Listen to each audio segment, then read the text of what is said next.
Hello student, today we will pass on to the stomach. Okay. Now, as from our previous classes, we have already taught about the esophagus and part of the upper GI part, that is the upper part of the gastrointestinal tract. Today we are passing to the stomach. Regarding stomach, we have to describe in different part or different headings the total part of the stomach. Number one, what is stomach? Stomach is the muscular bag forming the widest and most distensible part of the digestive tube. It is connected above to the lower end of the esophagus. This is the lower end of the esophagus, and below to the duodenum. Beyond that part, there is the duodenum. It acts as a reservoir of the food and helps in digestion of the carbohydrate, proteins and fats. Now, where is the location of the stomach? Actually, the term stomach in our medical term, it is related to the gastric, the word gastric. The gastric term has come from the Greek word that is known as the gastart.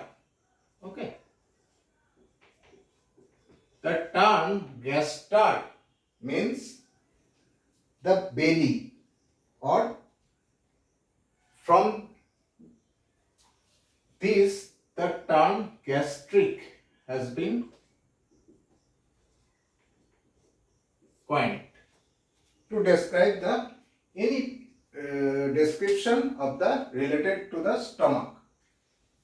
So, regarding the position, as in our previous classes we already have taught about the different quadrants of the anterior abdominal wall.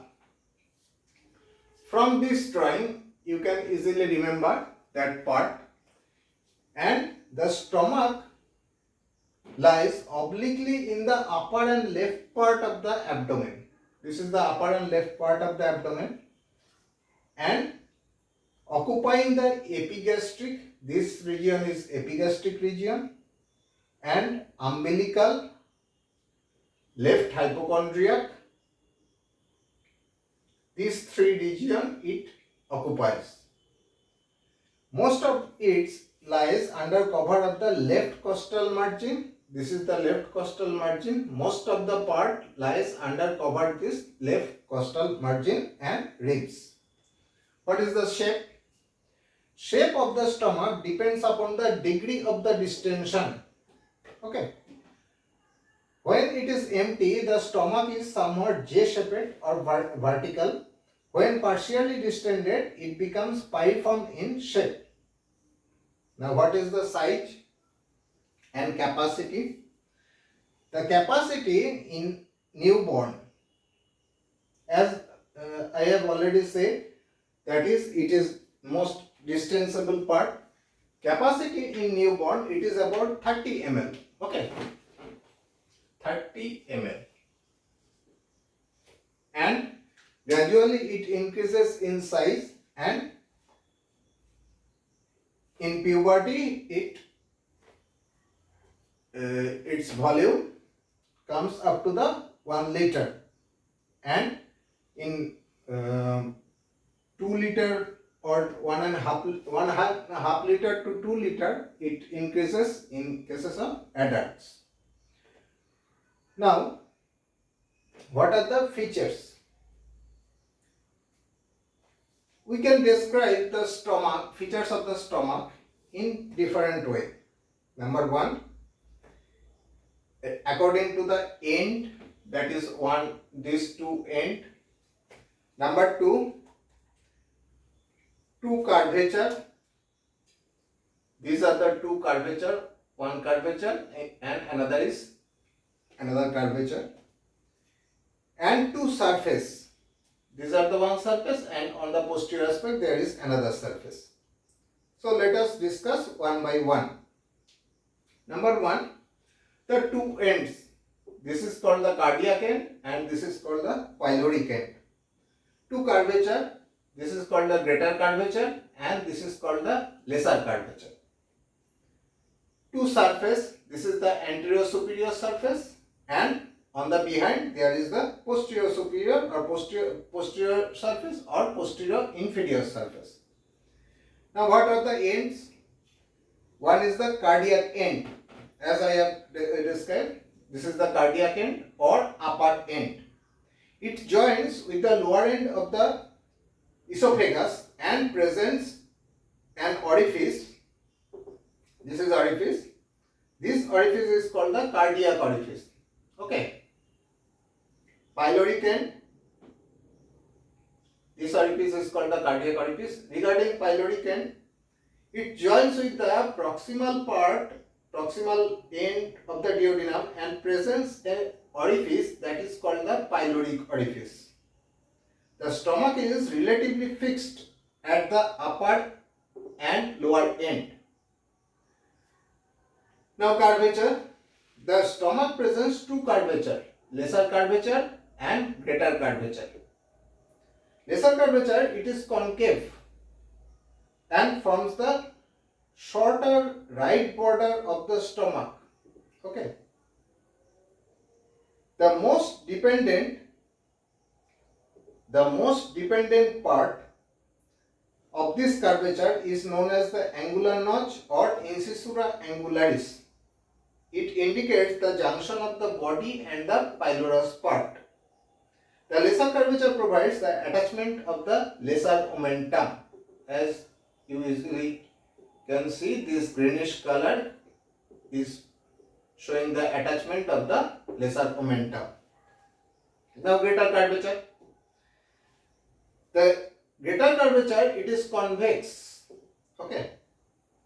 And it forms the longer left border of the stomach. At its upper end, the curvature presents a cardiac notch. This notch is called the cardiac notch, which separates it from the left aspect of the esophagus. This is the left aspect of the esophagus and this cardiac notch separates it from this left aspect of the esophagus. Now the greater curvature provides attachment of the greater omentum. This greenish color border indicate the attachment of the greater omentum. And there is also attachment of the gastrosplenic ligament. There is a ligament that is present between the greater curvature and up to the spleen. That is known as the gastrosplenic ligament. And there is also some ligament. Beyond that, there is the diaphragm that connects to the greater curvature up to the diaphragm. That is known as the gastrosplenic ligament. What are the surface?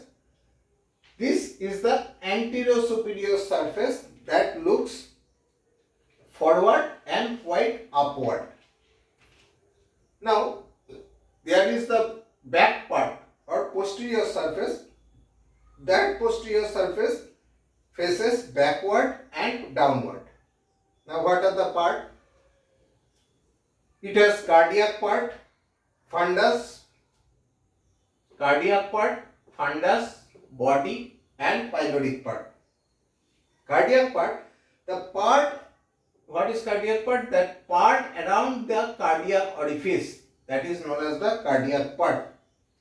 Fundus, this is the fundic part. The fundus is the upper dome-shaped part of the stomach, situated above the horizontal plane drawn at the level of the cardiac notch.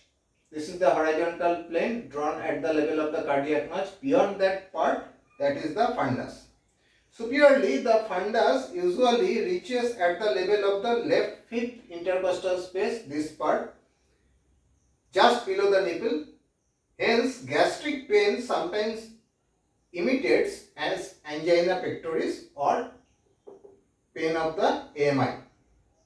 The cardiac notch lies between the fundus and the esophagus. This is the cardiac notch.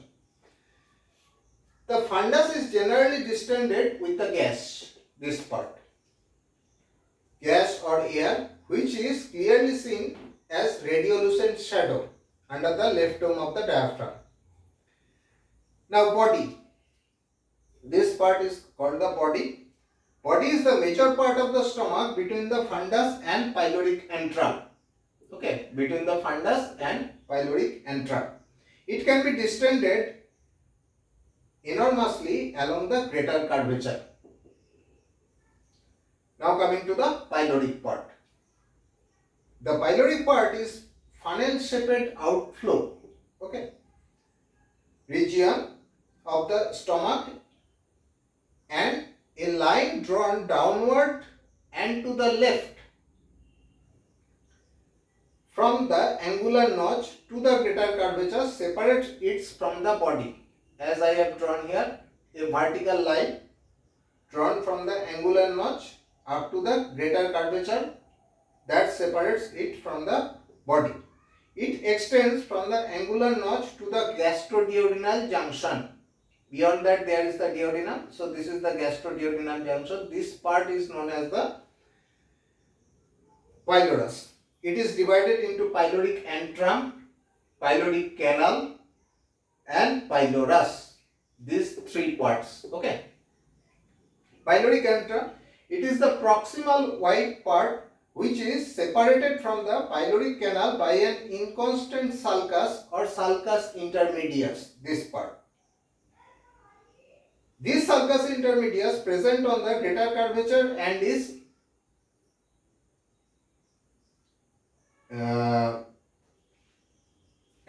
about 3 inches long and leads to pyloric canal. Okay. This pyloric canal is a distal narrow part and it is tubular in shape, measures about 1 inch in length, okay, and it lies on the head and neck of the pancreas. Here there is head and neck part of the pancreas, and pylorus, this part, is distalmost and sphincteric region of the pyloric part. The circular muscle fiber of the in this area are markedly thickened and which control the discharge of the stomach contents through the pyloric orifice into the duodenum. Okay. So the position of the pyloric orifice is indicated by on the surface by a circular sulcus, that is pyloric constriction, produced by the underlying pyloric sphincter of pylorus, that is known, here is the presence of the pre-pyloric vein of the Mayo. Now there is few terms that is known as the gastric triangle and trough space. What is gastric triangle? Gastric triangle is a triangular space, triangular area of the stomach in contact with the anterior abdominal wall. Okay. It is bounded on the left side by the left costal margin. This is the left costal margin. Here this is the left costal margin in this drawing. Here I have drawn the left costal margin. And on the right side by the lower border of the liver. This is the lower border of the liver. Okay. And inferiorly by the transverse colon. This is the transverse colon. It is a complete and this part is the triangular part, that is known as the gastric triangle. In esophageal obstruction such as carcinoma or any other reason during stricture, the gastrostomy, that is the making a perforation through this area and through opening is done through the skin. This gastrostomy colostomy operation is done through this area to feed the patient when there is obstruction in this esophageal region. Okay.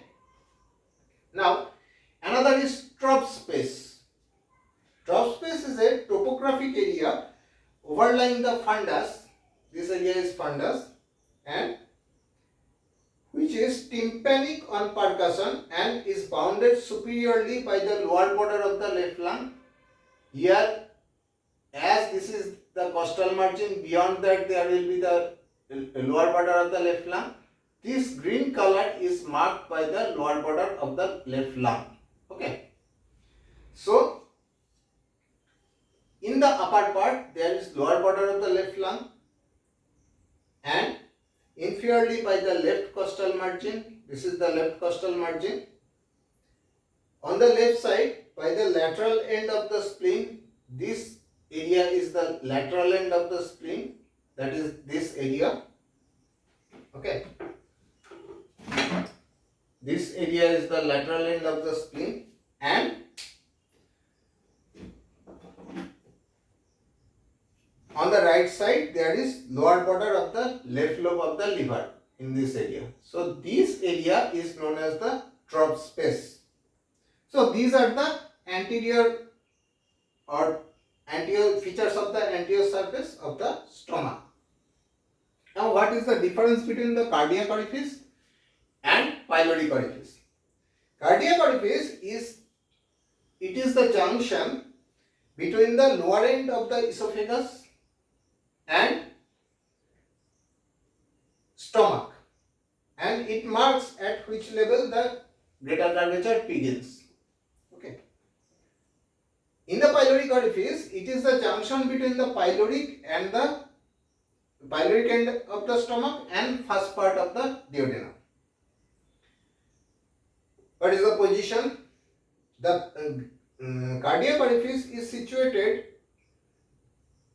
to the left of the median plane, as you can see, from the left of the median plane, behind the left 7th costal cartilage, okay, and 2.5 centimeter from its junction from the midline with the sternum at the level of the lower border of the T11. That is at the lower border of the T11, 2.5 centimeter from the junction with the sternum at the level of the 7th costal cartilage. Okay. What is the level of the pyloric orifice? Pyloric orifice situated about 1.5 centimeter to the right of the median plane. Okay. At the lower border of the first lumbar vertebra, that is through which passes the transpyloric plane. Okay. Now, and another major thing is in the cardiac orifice, it does not have any anatomical sphincter but is guarded by physiological sphincter. Whether in pyloric orifice, it has an anatomical pyloric sphincter and that is formed by the thickening of the circular coat of the muscle assisted by a deep set of longitudinal fibers of the stomach. So, these are the features of the anterior surface or anterior superior surface of the stomach. Now, there is a stern that is known as the stomach bed. What is stomach bed? That is the structure which is present beyond the stomach, on which the stomach lies or stomach is related. Now what are the structure on the posterior surface of the stomach? In the posterior surface of the stomach, if you assume there is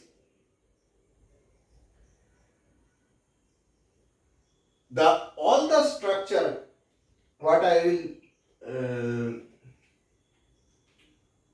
now give you the list, that is separated from the stomach by a cavity of the lesser sac. What are the structure? Number 1, that is the diaphragm.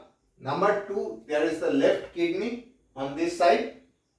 Number 3, left suprarenal gland. number 4 pancreas, number 5 transverse mesocolon, number 6 splenic flexure of colon, and number 7 splenic artery. These are the features on which the stomach lies. These are collectively called as the stomach bed. That is the structure related to the stomach bed. Now, next part is the blood supply of the stomach. What are the blood supply? The stomach is supplied along the mainly by the branches of the celiac trunk. That is, celiac trunk is a branch of the abdominal aorta, as you all know. It is supplied along the lesser curvature by left gastric artery. This is the left gastric artery. Okay. And there is the right gastric artery from this area. And along the greater curvature, it is supplied by the right gastroepiploic artery. Okay. This is the right gastroepiploic artery. The left gastroepiploic artery is a branch of the splenic artery, and from the celiac trunk this splenic artery going beyond the stomach, and splenic artery is quite tortuous, because as the splenic artery is tortuous, it accommodates the distension of the stomach during feeding on the posterior aspect. So left gastroepiploic artery, this term LGE has been mentioned, from this arising from this splenic artery, and few branches supplying the fundic area, that is known as the short gastric artery. Okay, these are about 5 to 7 branches. And the veins of the stomach drain into the portal, superior mesenteric and splenic vein. What are the and there is right and left gastric vein drain into the portal vein. Right gastroepiploic vein ends in the superior mesenteric vein, while the left gastroepiploic and short gastric vein terminate in the splenic vein. Okay. Now regarding lymphatic drainage. This is the picture of the lymphatic drainage. Regarding lymphatic drainage, we have divided the stomach into 4 lymphatic quadrants. I have mentioned here A, B, C, D. The area A, that is this area in the upper part of the left 1/3, drains into the pancreaticosplenic lymph node. Okay. This lymph node lying along the splenic artery. Now area B on the right 2/3. Okay. This area drains into the left gastric node. This is the left gastric node. From this area, the lymph drains into the left gastric node. Now, lower part of the left 1/3, that is from the area C, the lymph drains into the right gastroepiploic lymph node. And lymph node from the pyloric part, from this area, drains into the hepatic and left gastric, hepatic and pyloric group of lymph node. All this area ultimately drains into the celiac group of lymph node. Okay, these are the lymphatic drainage of the stomach. Now regarding the nerve supply. The stomach is supplied by the sympathetic and parasympathetic nerves. Sympathetic nerves are derived from the thoracic 6 to 10 segments of the spinal nerve via the greater splenic nerve and celiac and hepatic plexus. They travel along the arteries supplying the stomach. These nerves are vasomotor, that is, and motor to the pyloric sphincter, but inhibitory to the rest of the gastric musculature. The chief pathway of the pain sensation from the stomach are carried away by these branches. Number 2 is parasympathetic nerve. Parasympathetic nerve are derived from the vagus nerve. These come through the esophageal plexus and gastric nerves. There are 2 branches, that is anterior vagal branches and posterior vagal branches. Anterior gastric nerve made up of one or two trunk contains mainly the left vagal fibers, and posterior gastric nerve made up of one or two trunks contains mainly the right vagal fibers. The anterior gastric nerve, this greenish color, divide into number of gastric branches for the anterior surface of the fundus and body of the stomach. The two pyloric branches in this area and this area, these branches, one for the pyloric antrum and other for the pyloric antrum and other for the pyloric canal. Posterior gastric nerves are divided into smaller and larger branch. Smaller branch for the posterior surface of the fundus body, this part, and larger branches forming the celiac plexus. And parasympathetic nerves are motor and secretomotor to the stomach. Okay, their stimulation causes increased motility of this stomach and secretion of the gastric juice rich in pepsin and hydrochloric acid. So these are about the arterial supply, lymphatic drainage and nerve supply of the stomach. Now what are the interior of the stomach? That is the structure of the stomach. If we cut the stomach along the greater curvature and open the stomach, what we will see? We will see the rugosity within this stomach. Okay.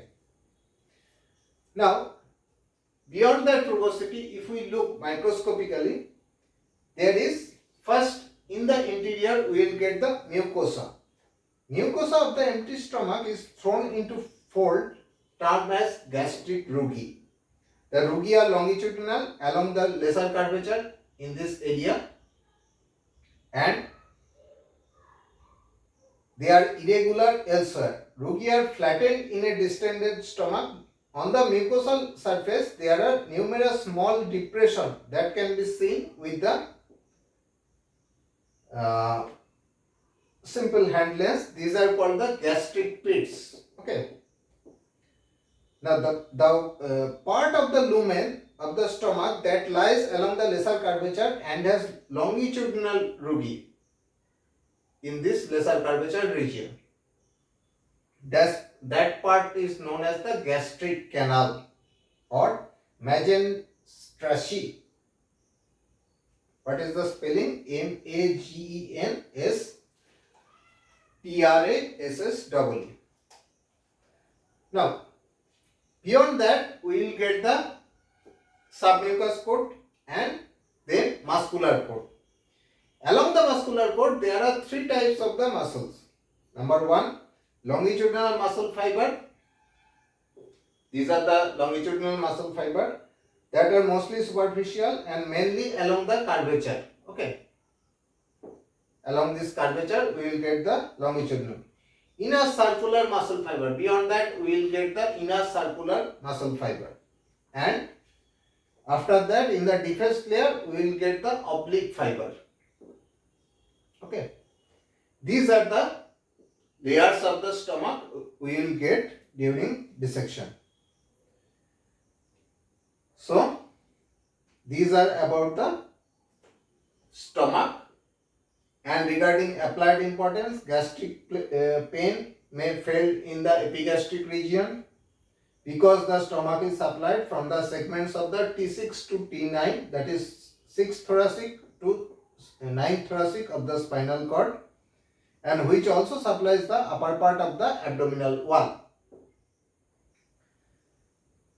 Now, if pain is produced in due to either by spasm of the muscle or from the stomach, this pain may be felt in the anterior aspect of the abdominal wall.